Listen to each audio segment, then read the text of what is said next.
Vous savez, quand vous lisez la Bible, il y a des choses que vous ne comprenez pas. Faites des recherches, prenez même la carte.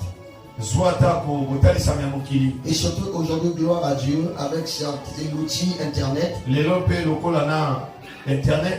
Et tu peux avoir des informations.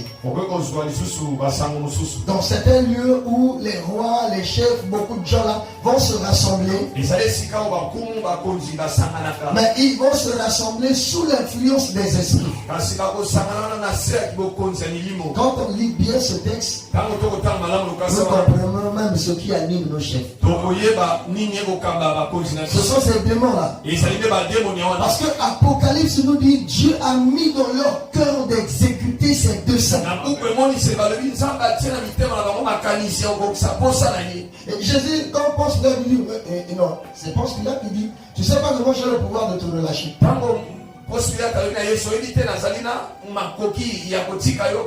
Toi, tu n'as aucun pouvoir. Quand même, il prophétisait sans le savoir. Oui, il y a certaines choses. Parfois, tu vois, mais tu ne sais pas qu'il y a une main qui est en train de conduire ces choses. Donc, toutes ces choses, je voulais nous dire quoi? Nous qui sommes distraits, qu'un jour, il y aura une bataille terrible. Une bataille terrible. Ce n'est pas pour nous faire peur, mais c'est pour nous relever la tête. Mais puisqu'il y aura ceci, il y aura Gog et Magog, il y aura Armageddon. Que dois-je faire? C'est là. Parce que toutefois quand quelque chose te fait peur, tu dois te demander, mais qu'est-ce que je dois faire? Quand ces gens ont été vivement touchés, ils ont demandé aux apôtres, oh mon frère, que ferons-nous? Et nous parfois on prend ça comme du plaisir. Armageddon, frère, Armageddon. Frère, Gog et Magog. Alléluia. Amen. Alléluia. Amen. Vraiment, c'était formidable. Les bien-aimés de l'Assemblée des Étoiles, vous qui n'étiez pas, c'était formidable. J'ai été fort édifié. Mais aujourd'hui, ce que je veux prendre, c'est quoi? Je veux nous prendre un texte. 1 Thessaloniciens chapitre 5, verset 9.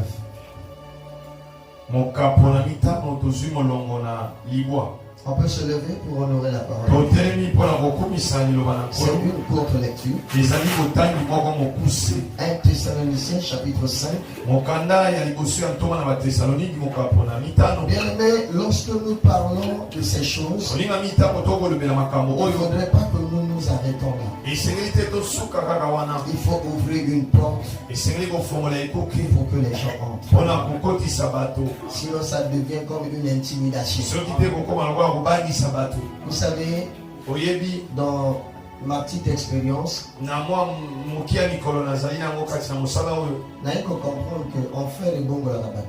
j'ai compris que l'enfer ne change pas les gens. L'enfer ne fait que trembler. On fait les arts. Des sensations. En ce qui transforme la vie des gens, c'est la révélation de l'amour de Dieu. L'apôtre Paul dit l'amour de Christ nous presse.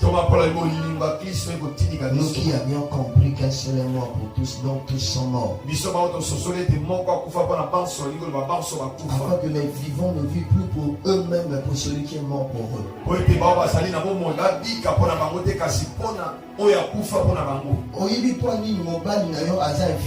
Tu sais pourquoi ton mari te trompe? Parce qu'il n'a jamais aimé. Tu sais pourquoi ta femme aussi te trompe?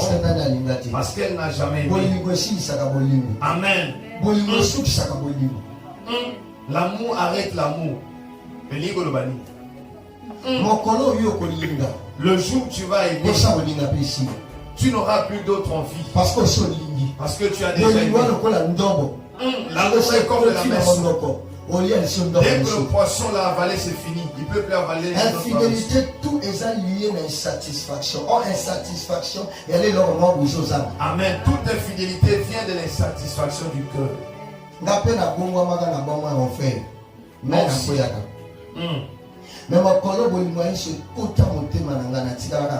Amen.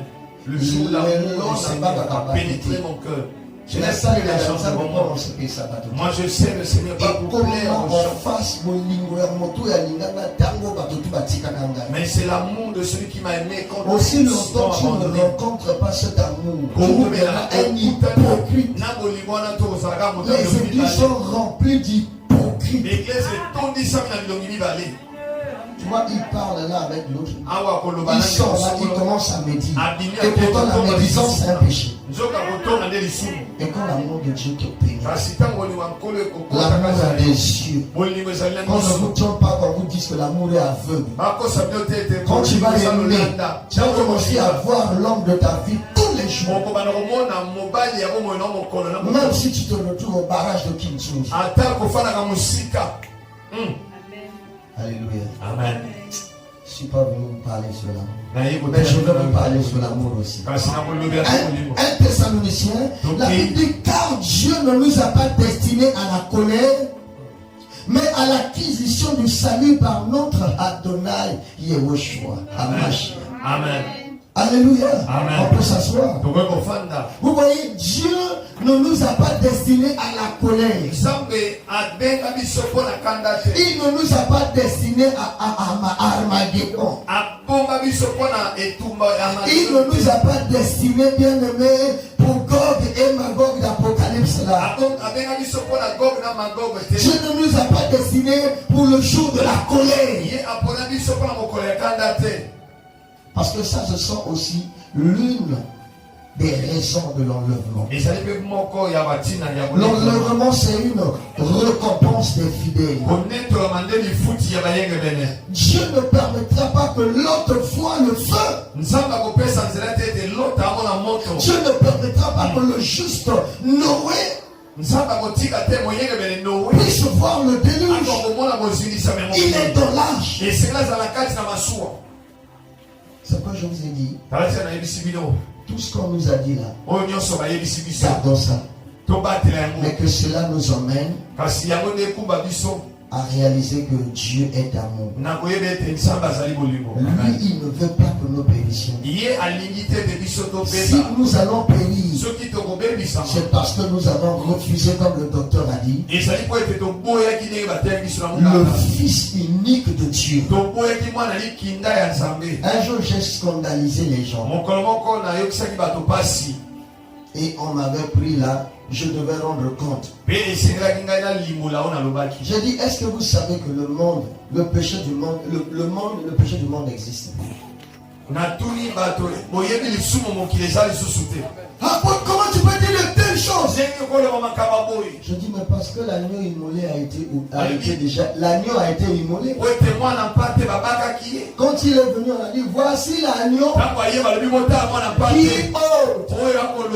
Maintenant, si lui, il a déjà ôté, qu'est-ce qui fait que toi, tu demeures pécheur? C'est parce que tu n'as pas encore cru. Le jour où tu croiras, tu vas devenir Ésaü.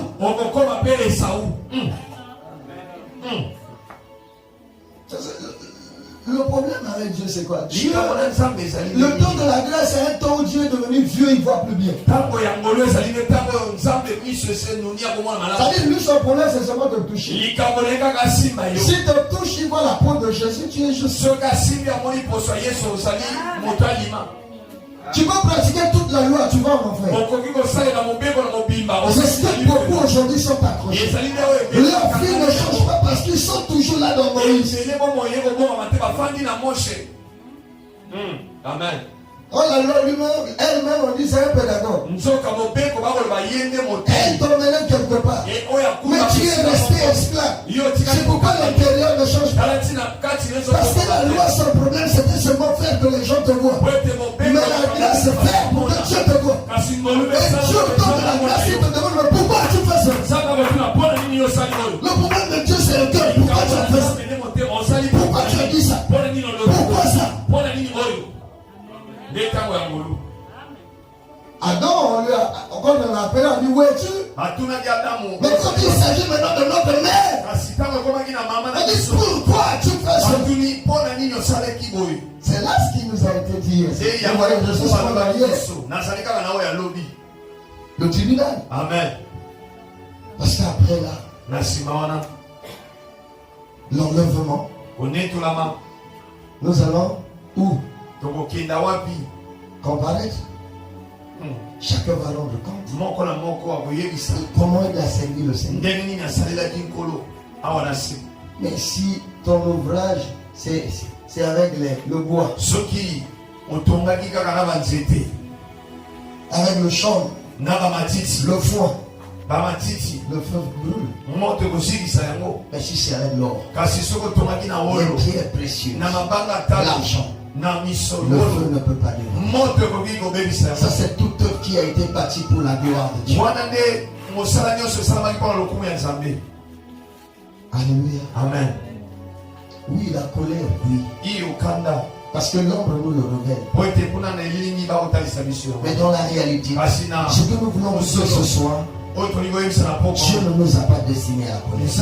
Si vous croyez en Jésus, si vous avez cru en Jésus, Dieu ne t'a pas destiné à la colère.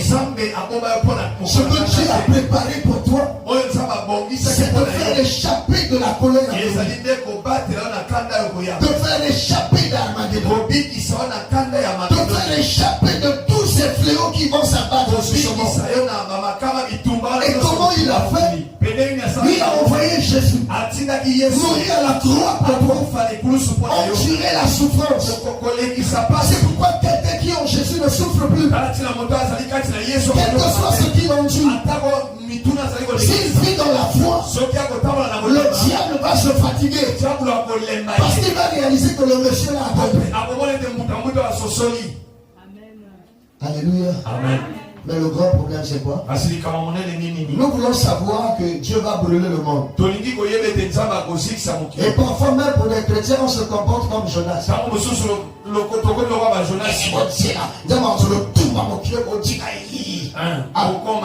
Ça c'est ta motivation. Non.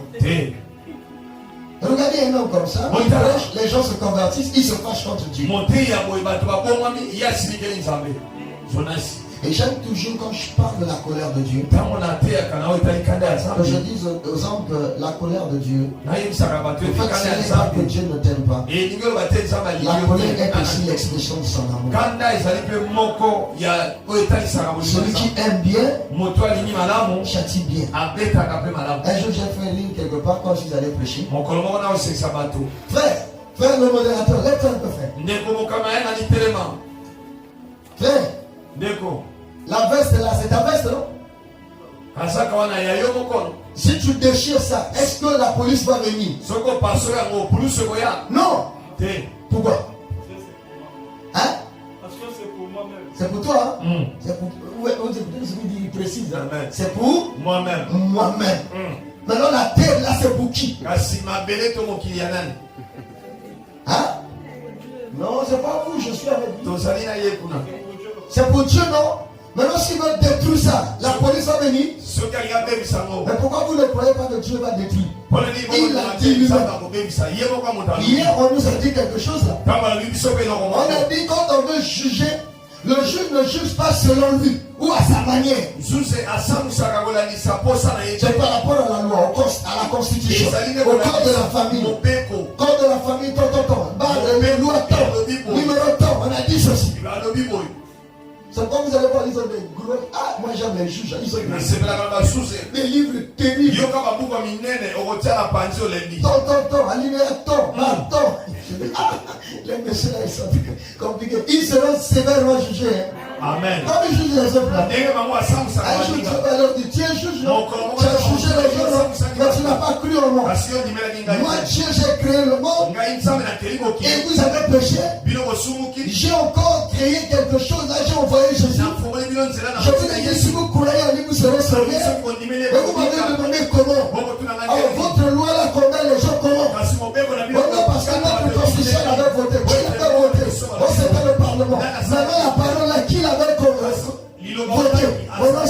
Dieu, j'ai dit quoi? Tu seras jugé. Alors qu'est-ce que tu as fait pour moi? Ah Seigneur, vraiment si tu me renvoies sur la terre, je vais changer. Est-ce que vous voyez? Amen. C'est le monde de Dieu. Et c'est le monde qui l'a. Moi, j'aime parfois expliquer comme ça, comme mon maître. Lui, il connaît parfois les semences, il dit, on va, il jette. Comme ça, les gens comprennent. Là, le frère modérateur a compris. Le monde appartient à Dieu. Quand il veut le brûler, c'est pas ton oncle qui va le lui empêcher. Amen. Est-ce qu'on est ensemble? Amen. C'est son monde. C'est lui qui en est le créateur. Il a tout fait. C'est lui qui a tout placé. Et le jour où il se décidera, personne ne va lui en empêcher. Il a fait au temps de Noé. Il a détruit la ville de Sodome et Gomorrhe. Et l'apôtre Pierre nous dit que ces jugements, c'est pour donner l'exemple aux impies à venir. C'est pour donner l'exemple aux impies à venir. Bien aimé, les impies à venir, ce ne sont pas seulement ceux que nous appelons païens. Aujourd'hui, il y a tellement des impies comme Nicodème.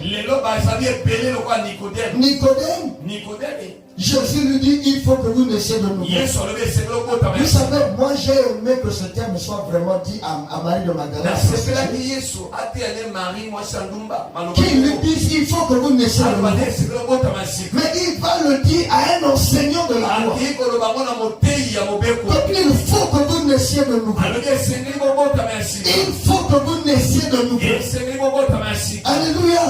Alléluia. Amen. Bien-aimé,